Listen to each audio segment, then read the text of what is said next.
Hello, everybody. We're doing a double-ender today. I like double-enders. Yeah, we go. See, you're off to a great start. Welcome to the Car Culture Podcast. My name is Alex. With me, as usual, is Mr. Daniel. Daniel, say hi to the people. We have a phone over here. Can we turn the phone off?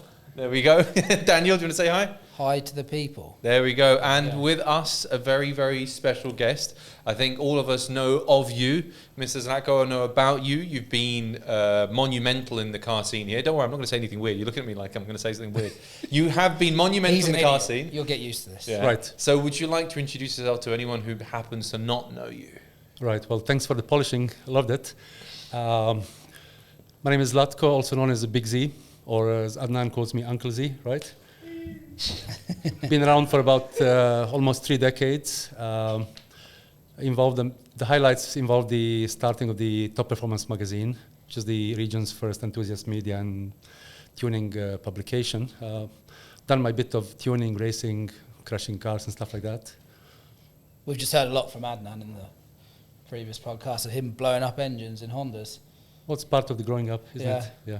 You just crash him instead. No, not really. Not really. And before we forget this time, most importantly, we have DJ Ahmed on the 1s and 2s and the number 3s as well. Ahmed, say hi. Hello, 1, 2, 3. He doesn't like Hondas because he drives, what do you drive? Toyotas. Camry? You got Yotas, yeah. Right. So I think the best place to start is at the beginning. Well, you just want to talk media, right? Because Yeah. you would be, when you said the first enthusiasts, well, media for like Publication, car enthusiasts as such. Right. But you were, so when I've been here a while now, and I guess when I started to try and find out more about the car scene, the magazine was still a magazine, right? Like no one else.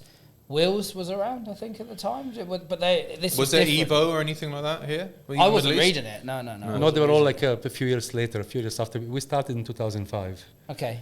Yes, that's before I came. Yeah. Right. Well, look, just a few years before that, I think what we need to mention is the end of the 90s. So two big things that happened is the introduction of the autocross racing here. Yeah. That was a big thing. That So when did you get here? If we're talking about the 90s, man, we're talking OG. When did you come to the UAE? My driving license actually says 89, but I've been living I'm here. born in 89. That's why I go past my car and the guy goes like, 89. I was 3rd grade at the time. End of the 90s, two big things. Start with the autocross, which we all basically, it was the only racing available at the time except karting. Yeah. And then that's where we all learned to sort of modify our cars, prepare them, for better handling, better performance. Started getting deeper into it. And second thing that probably we all appreciate is I think it was also 99, we discovered the Japanese scrapyards in Sharjah. That was monumental. That was first of all, you thought it's something out of an alien movie. You walk in, you see drift cars and race cars and half cuts, and you go is this for real? So that's been going on in Sharjah for many, many years then. Yeah. Over 2 decades. Because I'd love to rewind and go back to that time, but I guess there'll be loads of stuff that is A, no longer available, or B, that's worth so much money now. Yeah, that's it. It was easy, accessible, and cheap in the beginning. Yeah. And then there was lots of selection of good stuff, even complete cars, some of them stolen. Yeah, most of them stolen. Stolen from Japan? Stolen From as Japan, in famous cars, tuner or race cars from Japan, and suddenly it's in Sharjah. Yeah. So Really? Yeah. Still, even to this day. Yeah, I was about to say, I've heard stuff It's about kind some of dodgy cars turning up in Sharjah. You didn't hear it from me, Sharjah, right? Florida, yeah. Right. Yeah, and that's it. Fast forward 2005, we started the magazine. It was literally just guys sitting like this together and flipping through some Japanese, American, UK magazines. We're talking about Super Street, Banzai, stuff like that, proper exactly. old Sport compact car, turbo. Yeah. And then the very famous Umair Khan says, "Hey, we don't have anything like this here." And me and Khalid bin Hader look at him. "What do you say?" He goes, "We don't have anything like this here." Next day evening, the proposal for the magazine was ready, supported by Khalid bin Hader, wholeheartedly and financially and in any other way. And about 4 months later, we're in business. And that was 2005. 5, yeah, exactly. We started end of 2004. February 2005, first issue was out. And how would you describe the magazine in one sentence, just for everyone to know? What was the idea behind starting it? Look, the idea was basically spread the awareness on tuning, the custom car culture, custom car events, the proper way of modifying cars, availability of, awareness of available parts, famous tuners. So it was a car culture magazine, really? Well, you said it. No, but I mean, like in the purest sense of what like the culture was. It's just what was going on 100%. Here at the time. Yeah. And so I think Samir, so this man put me in contact with Samir, who was UAE Boost. Right. Which was possibly you. Yeah, I remember. I came in 2007. So I remember spending time on UAE Boost. I was 2008, and like UAE Boost was probably the first introduction because I came from a world of forums. Magazines in the UK were kind of like piston heads, you mean that kind of stuff, or proper specialty forums? So yeah, Volkswagen Forums, because I liked Volkswagens back in the day because I had no taste, and then I worked out Japanese cars were a lot better, and that was when I moved here, by the way. But yeah, so I came from a forum background and then moved here, and the forums are pretty early days here. But I sat with Samir the other day, and I was actually really surprised about the amount of events, the amount of like builds.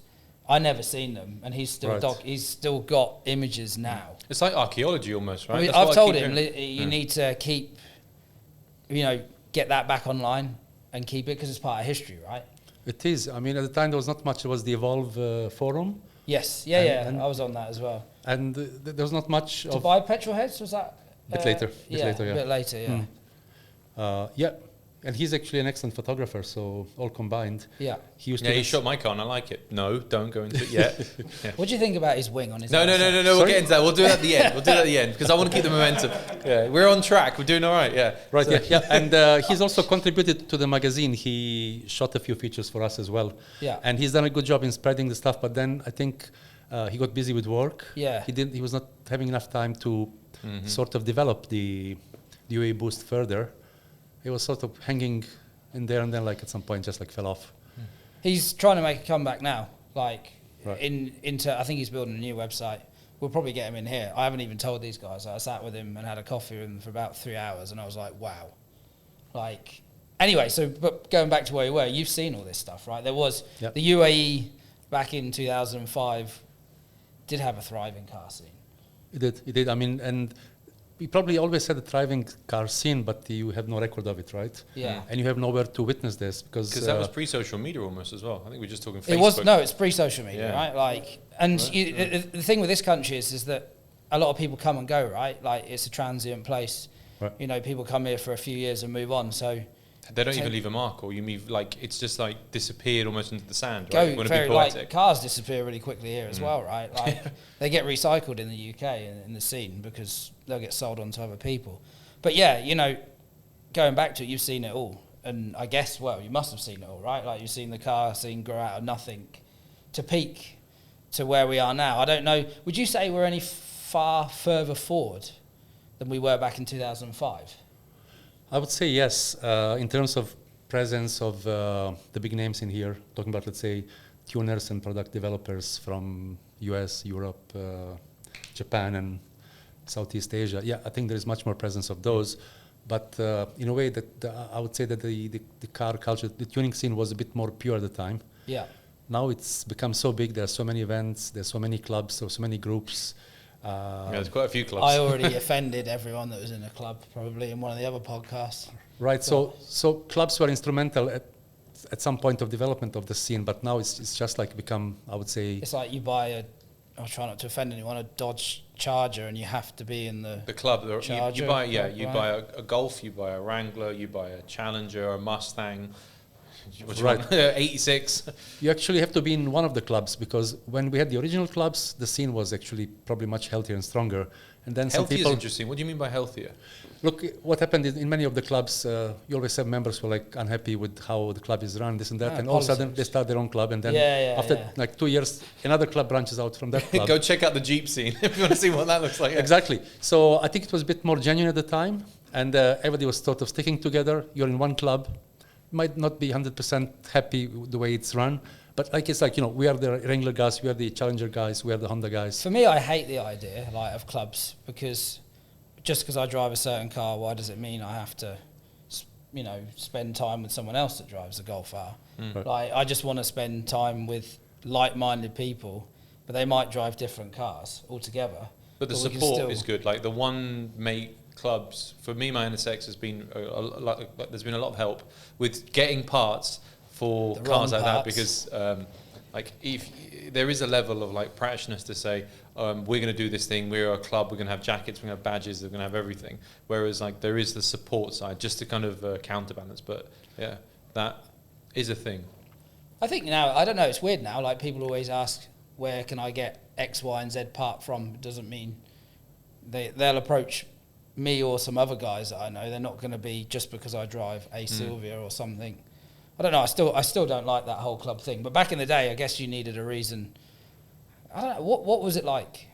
Was it, I had a Mustang, I'm in a Mustang club? Or was it like, because here it just feels like you go and buy a Mustang because you can buy a Mustang, and you join the Mustang club because you've got nothing else to do. But back then when there was clubs, was it they were actually passionate about building their car? It's not like I've just gone and brought an indisposable car as such. Look, I think the one thing that's never lacked in this country is passion. From the early days when there was not much available around, and like the parts were like really scarce, and like the choice was almost it was minimal. It was almost nothing there available. The passion has always been present. It's just like as the year passed and like the more stuff became available to people, they got an opportunity to express themselves through their builds in good and bad ways. We know that, right? Are we talking about those certain builds? I mean, Oh yeah. no. We want to get into something. That's what he said. No, he's talking about jokers. That's what I think he's talking about. Oh my god. Yeah, you want to have a conversation about cars now, yeah? But again, yeah. Sorry, but I would agree with you that the one thing that really works well with clubs is basically the sharing of resources. Yeah. You know, helping members parts, find like- stuff, parts, services, stuff like that. And I think in the beginning they used to run after discounts, special offers, everything for staff members. Yeah, Now yeah. it's like so big that they don't even bother with that. But at least the club has a good reach in terms of resources. You know, servicing, repairing, painting, accessories, parts.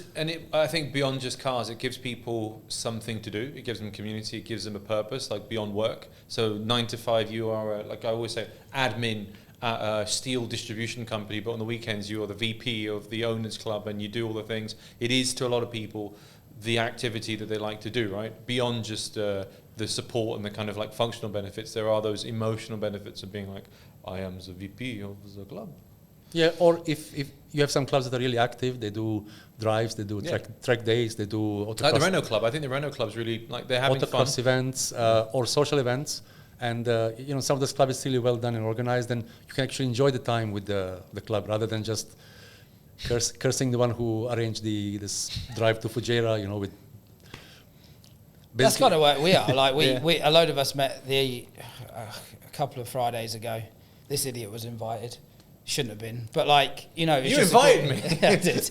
Just a group of mates really meeting up outside of work, and we don't all drive the same car, right? Except everyone was driving a JDM car. An older JDM car, yeah. Yeah.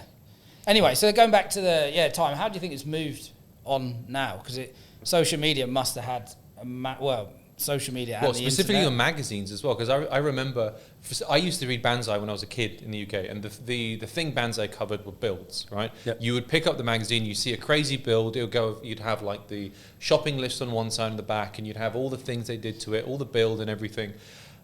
That thing that people chased, and what the magazines were as well at the time, kind of evolved into social media, evolved into YouTube. I really do agree with Dan. I think that would be interesting to talk about that media scene and how it changed before and afterwards, here and just kind of in it, like generally.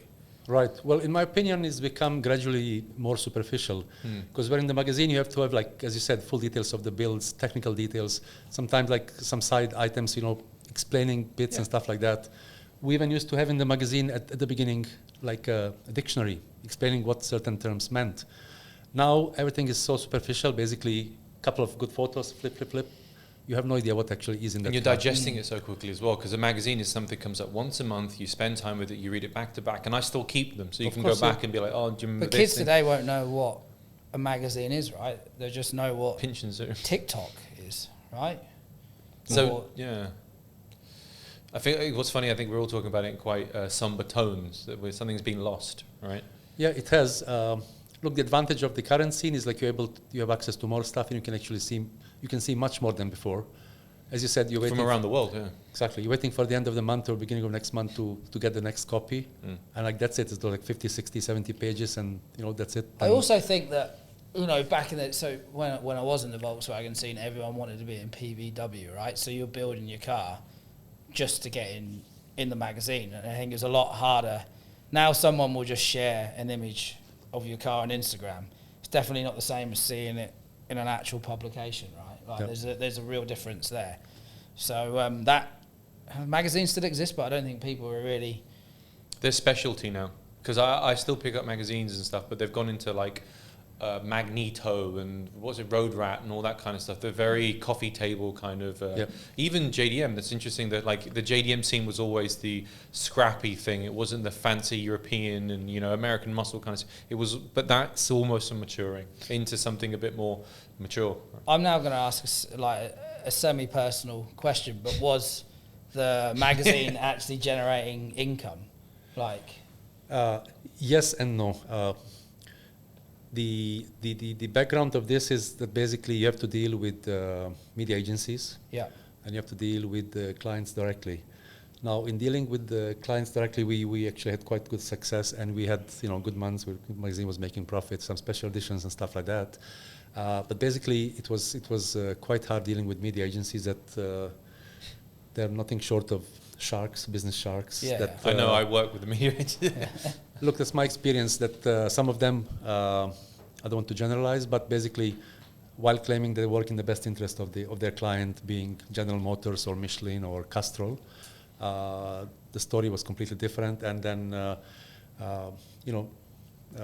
I would say that those budgets were circulating amongst closed circles. Yeah. And then the new medias, like newcomers in town, probably only get crumbs from that table. Yeah. And so it was a bit of a challenge, but we diversified and we managed to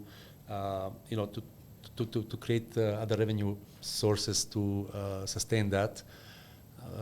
Fortunately, things started really deteriorating, not only for us, but like for media in general around 2015. Yeah. Leading towards 2019, like many media just died because of the changes in the nature of the... And people's behavior, right? Exactly. Like you said, yeah. So the classic media was dying. There was lots of confusion with clients where the marketing manager would say, I want to see that printed copy on my table. And then the social media manager saying like, no, who reads that? Stuff like that. Check out these numbers. Yeah, exactly. And numbers, I get you could say they don't lie, but they can. When was can you remember the last time you actually published the final issue of the magazine? Did you go to an online platform at some point? We did. Like a crank and piston almost, right? No, I think you were posting digital we did. copies. We did about 8.5, 9 years of print. Then we went fully digital, and that was an interesting change actually. Was it like a digital magazine, iPad kind of stuff? Exactly, like a flip book. It was easier to produce, quicker to produce, much cheaper to produce without printing. Layouts and stuff must have been so much easier to do if you exactly. did digital. Distribution was again very easy, and that completely changed the structure of companies to advertising with us. So we had fewer of those, let's say, car manufacturers, car dealers, but we got much more on the side of tuning companies, tuning products, workshops. Sometimes workshops as well. Yeah, we did, and events. That was the significant change. Revenue was less, but the expenses were significantly less than producing the print. And you probably had numbers, because if it's digital, you can actually go into like last physical week numbers. we had physical Exactly. numbers. Yeah. That was in a way easier to sell to those who are following the trends. And what they call it with the old print media, even if you do some advertising with some codes and stuff that people have to redeem, you'll really never... Oh, you mean attribution, right? You'll never know the real reach of printed ads and the print media. And so when was the final digital version, and when was that when you decided that was it, we're moving? The final digital version was our issue 115. It's pretty good, man. So it's a 115 good run, issues. yeah. And do you have them as well? Save someone? Yeah. Do you have every single physical copy somewhere?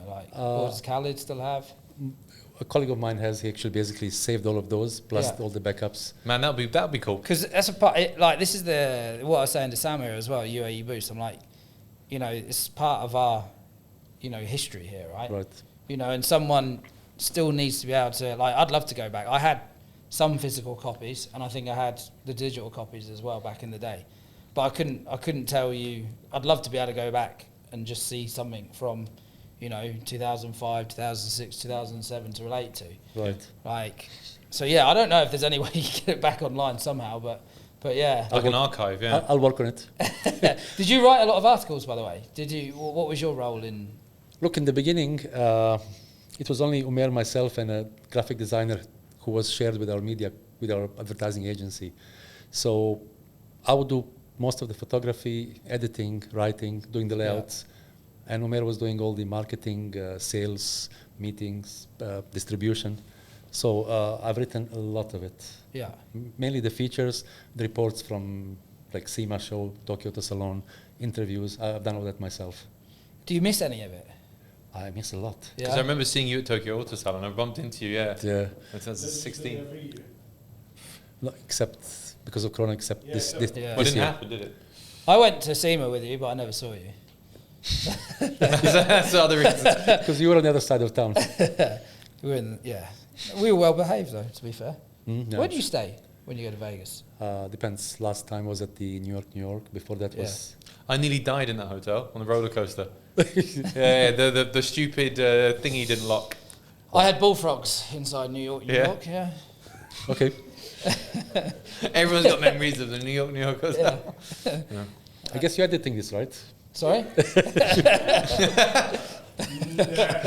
So if you were to describe the media scene now, how would you group it and what would you say about it?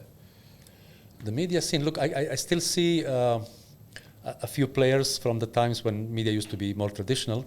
They're still around, they're still trying in a combination of traditional and Online. Contemporary media and ways of presenting their work. I can see more video work, which is quite interesting, and those who are able to produce transition and produce quality video materials, they're still sort of staying afloat from the old players. What's happening right now? I assume the influencers don't fall under media, right? I mean, I don't even let's know. talk about them. I don't because know. Again, no, you have to, because again, they operate within media, and again, budgets. There are only so much money. Right. They get put in somewhere. So I think they would be. I would put them in that category for good or for ill. I think right? influencers came under a heavy fire from some of the old school media here in particular. Yeah, I've seen that. Like, you know, and do influencers do any good to the scene? I think. Well, I think my opinion wouldn't matter. I want to see what Zlatko has to say. Look, in that transition, I've done some work with a couple of those locally famous influencers on the automotive side, and the beginning was pretty disastrous in terms of their knowledge, the depth, the expertise. But did it matter? I don't think it didn't matter, but no, not for us, but like actually for the end result, did it? For the people that watch and stuff, did it matter? Well, probably not, because the kind of level that they present the materials at is the kind of, or even lower, that their following is requiring. People who still want in-depth quality materials will still go to Motor Trend and some of these leaders from the old traditional media. But the way things happening now with the influencers, I think it's, to me, it's a bit disappointing. I don't want to undermine anybody's work. Some of these people have made huge successes with the way they work. You can say Supercar Blonde is shit. Look, I've worked with Supercar Blondie on a project I've worked for with Alex before as well in the past. for City Walk. Okay, yeah. And then, Oh, those car shows, you mean? yeah, exactly. Yeah. We used to organize those, and we built that blue 240Z. Yeah. And then, she's done quite a well job. She's driven the car around without brakes and without I don't know what. But on the side of being able to introduce the car properly, and that was her early stages, might give her that. But I was expecting more for somebody who was, being paid that much at the time for an appearance of a few minutes, whereas the team has put all the background work there for weeks. It's a different story. I see, like, I kind of like the idea of, I like the idea of influence, but like... Well, what do you mean? What do you mean is the idea? I don't know, I follow people online that are knowledgeable within the car scene. But that's just a person that has a lot of following, because I think there's a difference between... An influencer. Yeah, so for example, I'm trying to think now of some car people that I follow that have a lot of following. They are a car person first that has, built an audience and built a reputation, and they have a lot of followers. Whereas there's also the influencer, which is almost separate from that, so even though both of them have got big numbers. So let's go. But if you're going into it, so you could probably be seen as an influencer in some way when it comes to the Honda scene, and especially back in the day, right? Like Adnan in the last show just said he learned a lot from you, right? So I hope so. but that, to me, that's a similar thing, right? That is but an like influencer. Supercar Blondie's in this really Media side. terrible side in my eyes, right? Like, look at me, there's this car, look at it, I press this button and it turns on. Fucking brilliant. How does it drive, right? Like, Yeah, but you're not... doesn't tell me anything. It's basically a catalogue, but that's fine if that's what they're making. And then, so where are we? That influencer word is very, very strange. So it's a media personality almost. Because it does feel like... Because influencer just means celebrity. Just a celebrity on social media, right? Because you've got actual celebrities who've got a lot of followers, but you've got celebrities that are only celebrities on social media, right? And again, if you're building cars and doing really cool things on socials, for example, like the Mighty Car Mods guys, right? They've got a social media following, they've got a YouTube page, they're building cars, they're having fun, and I like watching their content. They're knowledgeable, but they're also influencers because they've got hundreds of thousands of followers, and then when they do stuff, people pay attention. So it's not necessarily that was the problem. I think it's the quality. So I guess I would have used influencers in the past when we ran a show here, right? Mm-hmm. To gain more outside of our world, reach as such, but they're credible. Like, well, and they're still credible to this day, right? Like, so maybe they are a good. I'm not against influence. I thought there was a point here where local media were like hitting on these influencers, saying they're bad for the scene and stuff, but I still don't think they are. Supercar Blondie, she doesn't even sit in a scene, so it doesn't matter. But someone that's knowledgeable. And all right, just because they've got followers on Instagram because they're knowledgeable, they have a place in the scene. Look at John, who had his account taken away from him, right?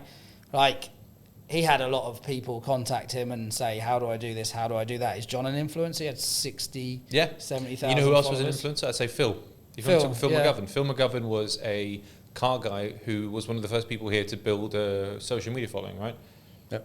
When I met Phil for the first time and I worked with him, he was an influencer because I literally had the question from the head of social at JWT. I need to know some people in the scene that have a big following and they're an actual influencer. And this was before we even used the word influencer. I said, Phil's a legit guy. Go talk to Phil. Because Phil's I'd say, for the scene here for a while, he was one of the big dogs from an influencer perspective. He was. He brought like a new aspect, a new flavor to the whole thing. It's a new flavor. That's even better. Yeah, exactly. Look, personally, I feel like what you mentioned earlier about me being in a way an influencer. I prefer actually that old school way where you're doing something. Let's say you're doing projects, you're racing, you're working on something yourself, rather quietly, under the radar. Yeah. And then you realize like there's a following of people interested in what you're doing, and come and ask you technical questions and advice and stuff like that. To me, like I would say, the genuine side of the influencers, where what's happened today is like a mix of media and hype and everything else, plus combined with the latest technology, and the result is what we see. I mean, some amazing numbers and amazing reach. Not sure if it necessarily... But I don't know how, I still don't know how a brand quantifies it as well, right? But that's easy. Again... You just look purely at numbers. Yeah, let's break it down this way, right? So you start off with the question, because let's have a media question. You start with the question, what's your objective? Are you here to build awareness? Are you here to build familiarity? Are you here to build favorability? Awareness is purely people know the brand. Secondarily, familiarity, I know what this brand is. Favorability is I actually like it. So you start off with that question. So what do you want to do? So if you want to get everyone to know Gargash, for example, is having a big sale, you go just awareness. I don't care about familiarity. I don't care about favorability. I just want everyone to know about this bloody sale, right?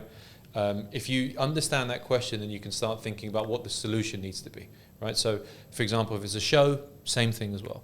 So if you're thinking about how you quantify that, you need to first answer that question. What do you want to achieve? So then if you want awareness, you want pure numbers. If you want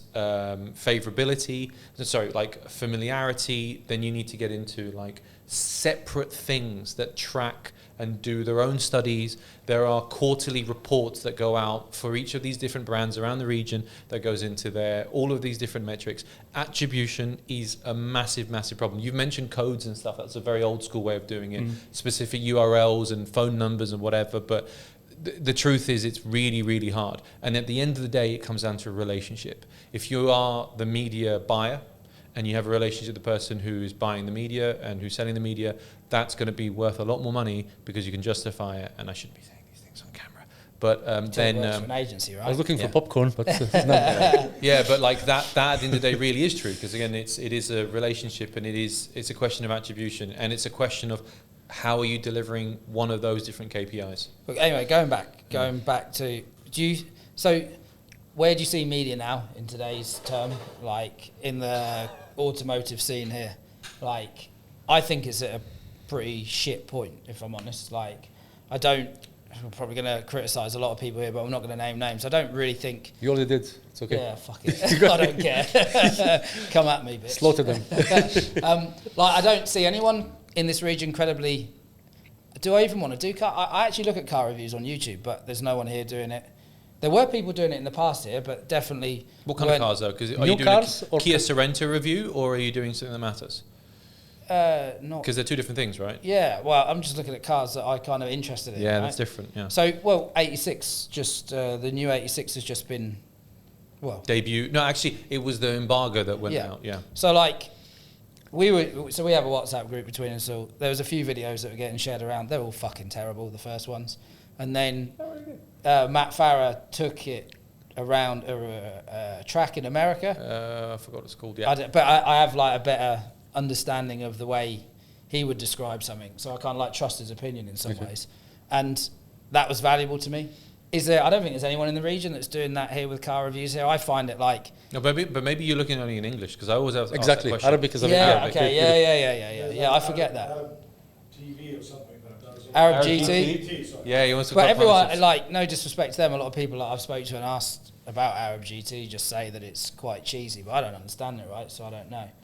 Like, but the thing is that this is an Arab's first speaking region, so I think we need to remember that as expats, I look towards international before I look at here. But if I'm from here, I'm going to look in Arabic. They're definitely making money. I would say Arab GT. Yeah. They've taken over. That's another reason there's no more money in the business. Because they've taken it. No, they've earned it, I would say. Look, they started just like, team of 3 people with freelancers, with part-timers, with students, and they've done an amazing job. YouTube channel strong, I think, isn't it? To a degree? It is, yeah. Yeah? It is, yeah. Yeah, what else matters now? YouTube and social. They've won all the business. And some people I know other media were like sort of jealous of them. Yeah. Because they're basically just like taken over. It's monopoly. Yeah. Hats off. But listen, like that. So it's the same with Supercar Blondie. Listen, it's not like I admire her or whatever, but I think she's worked hard at doing what she's done, right? You can't just suddenly start an Instagram page and get a certain amount of million followers overnight, right? Built, not bought. So, yeah. Exactly, I mean, I don't... You can't deny that. So Arab GT must have worked hard as well, right? And there's people that care about it, because that's the most important thing. Because if you're building an audience, you need to have the audience that cares. Your content was always English based, yeah? Where are you from, by the way? Just from Bosnia. From Bosnia, yeah. So English was a second language. We were perfectly fluent. So you decided to just go English, but did you not want to do maybe Bosnian as well? No, not really. Not really. Market's tiny, I'd say. It's a completely different market, and to me, again, the focus was Japanese cars personally. Yeah. But of course, we covered everything in top performance. No, Bosnia, not really. No. Do you reckon there'd be market for another printed magazine to ever come back here, enthusiast based in the region? Do you think? It's hard to tell. People don't have time for reading anymore. And it's only getting worse. It's not like like a coffee table edition of something which is only features. Yeah. Because you can't print news anymore. Yeah, that's true. But then I could see it almost becoming like vinyl, where it's like a speciality thing that people like enjoy the obscurity or the kind of the gimmickiness of like, oh, I like the magazine. Yeah. So the example I used was like Magneto or like Octane or like these slightly more quarterly almost fancy prints, kind of that kind of stuff might be something, especially now, because the thing I'd say is that as Japanese car enthusiasts, I think all of us in this room, we are maturing into an older age group, which are a bit more disposable income, and people are looking for these cars. So if you look at the price of Japanese cars, they are, the last few years, they've gone up through the roof. Yeah. Off the back of that, some kind of media that takes it seriously could be something. But locally, probably not, right? Like, we don't have time to we don't have time to, you've just said it, we don't have time to digest it, right? And news travels too fast because social is instant now, right? Like, you wouldn't wait for a magazine or a newspaper to come out. You know it straight away via Instagram, YouTube, and a buyer's TikTok guide, to look forward to now. And then probably videos will come before like full printed features. Mm-hmm. Yeah. Very few will now go back to say, oh, on the weekend I'll just read this feature because it's got so many details. No, watch the video, put it in the background. Would you say videos, you touched on video, I'd say it's probably the most important form of media now, right? Like, you can get a lot in a 10-minute video. And the quality can be good. I've seen some really, like the Haggerty stuff. What's his name again? The stuff, the GR86 review we watched. What's his name? Jason Camisa. Like, that's really good, interesting, well-read, well-researched content. I'm just going to interrupt because there's a strange fellow with dreadlocks who keeps looking in. Can you just check that there's no one waiting to come in? There are people doing really well-researched and produced content on YouTube, like Jason Camisa. But not in this region. Agreed. Apart from Arab GT. No, I would say Arab GT is not like that. It's not that well researched and technical. Right, okay, yeah, I've probably heard that as well. But they do a lot, they cover a lot, and they mix new car launches, test drives, custom cars, visits to some tuners and stuff like that, interviews. So they've covered quite a broad range. I would prefer that to be a bit more in-depth. For obviously. No, I get you. Yeah. But other than that, it's not this. I don't think it's the same type. What you're talking about is those few remaining quality reviewers or reviews worth watching and worth saving for the weekend. But then that goes into the second question that exists. I've just named it, right? Yep. What would you expect it to be here? What's the peculiarity you'd pick up here? What's the thing that would offer it for here? Like, if you're thinking, I would want to watch the review from the UAE because I get a UAE perspective. What is it like? The weather? What's going to make it different? It's like, if I've already got good stuff from the US. You're just buying someone you trust, right? Like, so if they're going to do, I'll watch it because I enjoy their content or I it just happens like to their be from point here. of view. Like, there are some people here that, like, I talk to, and I'd never ever drive that type of car, but I like to get their idea of that car or their view in general of cars, like a bit more neutral. But these are not media guys. It's just like mates, right? Like, right. or people that have workshops or are involved in the car scene here.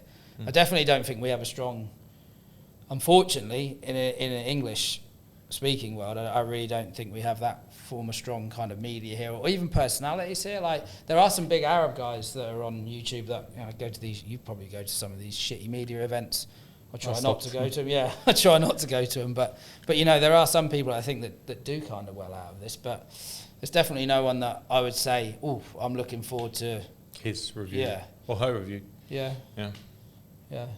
And producer Ahmed, actually, Mr. Ahmed himself has a question, because I know that you've had something that you wanted to ask. So. There are a lot of car launches and there are a lot of videos and productions that to go, and they have an embargo and deals that they get to see the cars before it actually launches outside the UAE. The only time something similar ever happened in the UAE, I believe, is with the Land Cruiser. It's very relevant to the region, but what's missing from the scene that prevents such a thing from happening with other cars? Like the 86, we have a lot of disposable income here. We like sports cars here. We spend a lot of money on cars here. What's missing from the scene for the media here to have exclusive access to these events, these launches? I'd say the same level. Tiny market, right? Yeah, but it's tiny market. But I think the Land Cruiser's a big market. But they get sent international, I'd say. Like, for the example, the Mustang one, because I remember working with Ford, and they got sent to the US to do the Mustang launch. It just didn't happen here. So, like, you're right. It's the Patrol and the Land Cruiser that have the volume here that can sustain some kind of thing. But again, it's not our opinion.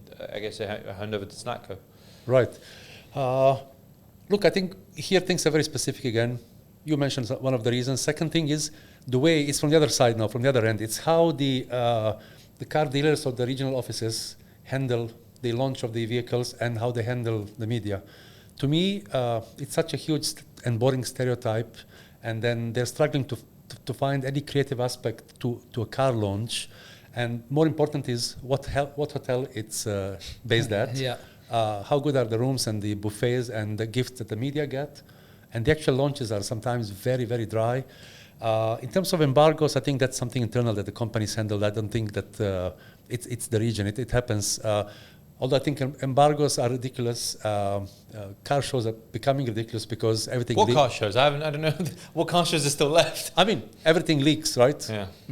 Yeah. So you even wonder, like, why do people bother car going shows? to? Why do we have motor Well, shows? look, actually, just now... Motor you've show got doesn't exist anymore here, by the way. Do you know that? Sorry? Motor show doesn't exist anymore here. The Dubai Motor Show. It's been changed. No, it's been reimagined. Yeah. Yeah. At Barasti. No filter. Barasti. No filter DXB. I've just been added to a WhatsApp group as well, which... Yeah, me too. But like to that point, you've now had the 86, the Z, and something else basically all have a big news press thing at the same time, international, and it's kind of proved that you don't need motor shows, I'd almost say, right? Possibly. I think we still need them, and especially what happens with COVID, that people are so hungry for events. So I would say for a few coming years, people still be dying to go to car events. But what will happen in the near future? That's it's getting ruined by leaks, by social media, by those. Well, we never had social media back in the day, right? So it's much easier to keep on top of stuff, you know. Right. But It to only me, takes one person to walk around a car show on the build-up. Everything's gone, right? well, let's see. They're promoting SEMA show, and today I read that they're going to go ahead with it no matter what. Yep. And I'm like, Are you going? in two minds, like, be reasonable, be safe. Or they're like, I have to go. Like, so. I don't think I'm ever going back. Are you allowed back? I'm allowed back. Anything goes in Let's Vegas, see. right? Like, And they've added this new hall across the road, completely new section, huge one. yeah. So, and they're saying it's going to be really rich, good, lots of stuff, new features. I like this tone, by the way, just before we wrap up, because I'm worried about time. Let's talk about something optimistic. What are you optimistic about, actually? What about, sorry? What are you optimistic about? What are you looking forward to? What's the thing that's still making you get up and get excited about cars? Yeah. I wouldn't say I'm optimistic or I'm not. It's shit. It's a very good positive There's response. nothing I like great. that, yeah. Listen, I don't think there is so much now to make you feel optimistic. But I mean, what makes you get up in the morning is the passion. That has not changed in the last 30 years. It's just like, obviously I'm different, I'm older, I'm, in different mindset and different priorities, but that thing is still there. Like, it's like no day goes without thinking of, my car and what I need to do to it, or what other car I need to buy, what parts are on the way, what parts I should be ordering, checking the auctions, checking this, that, and, do bizzle. So I think on the automotive side, that motivation is still there, and I think that's a positive thing, even, can I say, at my age. But I mean, those days and these times, I think that's something that's still motivating lots of people, even in those through difficult times, and financially, health-wise, politically, whatever you want to name. The passion never dies. Yeah. It's a strong motivator and something that keeps people going. Look at that man, man. So yeah. I think that's the positive note in a lots of negativity, Nice. Anything else you want to add before we wrap up? Just any shout outs, anything you're working on maybe? And our absolute massive media platform we have here with the podcast. Brilliant. Yeah. I'm working on, not right now, like I've come a bit off the media scene and working on earthly things like, distribution of spare parts and stuff like that. No, not really. I'm more like contemplating on the personal side, how I would love to visit the SEMA show in Tokyo in January and blah, blah, blah. But let's see. It's been a busy time for me as well in a new environment. So maybe on your next episode. There we go. Thank you very much. If we make it past 4. Yeah. This is our 5th now. Is it 5th? This is our 5th. 1 we can't publish, so this is 4. Why? No, actually, we just did Sid like 8 times. There's 1 that we can't publish. You swear too much, or? That's not the swearing. I'm not worried about that. I think it's Okay. the people might take offence. That's actually on that cliff on that. Change your fucking wing, Alex. Yeah. There we go. Thank you very much for listening. Thank you very much. Tune in for the next one. Bye.